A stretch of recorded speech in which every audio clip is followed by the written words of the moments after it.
ഇതാണ് ഇന്ത്യയിലെ ആദ്യത്തെ ഡിസൈൻ സൂ, പുത്തൂർ സുവോളജിക്കൽ പാർക്ക്.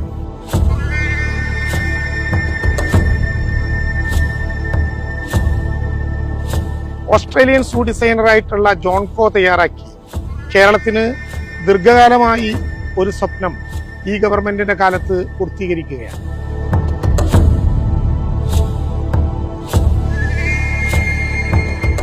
മുന്നൂറ് ഏക്കർ ഭൂമിയിൽ നിർമ്മിക്കുന്ന മനോഹരമായ ഈ സുവോളജിക്കൽ പാർക്ക് കേവലം ഒരു മൃഗശാലയല്ല,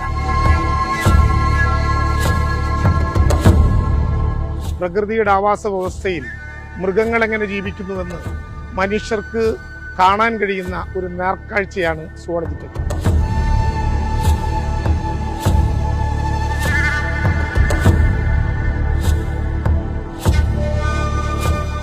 ഇവിടെ കൂടെന്ന് പറയുന്നതിന് പകരം ആവാസ ഇടങ്ങൾ എന്നാണ് വിളിക്കുക.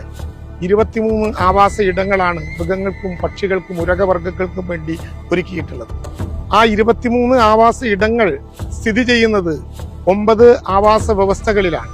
സൈലന്റ് വാലി ഇവിടെ രൂപാന്തരപ്പെടും, ഇരവിപുരത്തെ ഷോല സോൺ ഇവിടെ രൂപാന്തരപ്പെടും, കൻഹ സോൺ ഇവിടെ രൂപാന്തരപ്പെടും, ആഫ്രിക്കയിലെ സുളു ലാൻഡ് ഇവിടെ രൂപാന്തരപ്പെടും. ഇങ്ങനെ വിവിധ വ്യവസ്ഥകൾ, ആവാസ വ്യവസ്ഥകൾ തിരിച്ചറിഞ്ഞുകൊണ്ട് മൃഗങ്ങൾ എങ്ങനെ പ്രകൃതിയോട് ഇണങ്ങിച്ചേർന്ന് ജീവിക്കുന്നു എന്ന് മനുഷ്യരെ ബോധ്യപ്പെടുത്താൻ, കുട്ടികൾക്ക് പഠിക്കാൻ 300 ഏക്കർ ഭൂമിയിൽ 307 കോടി രൂപ ചെലവഴിച്ചുകൊണ്ട് അത്ഭുതപൂർണമായ ഒരു നിർമ്മാണം.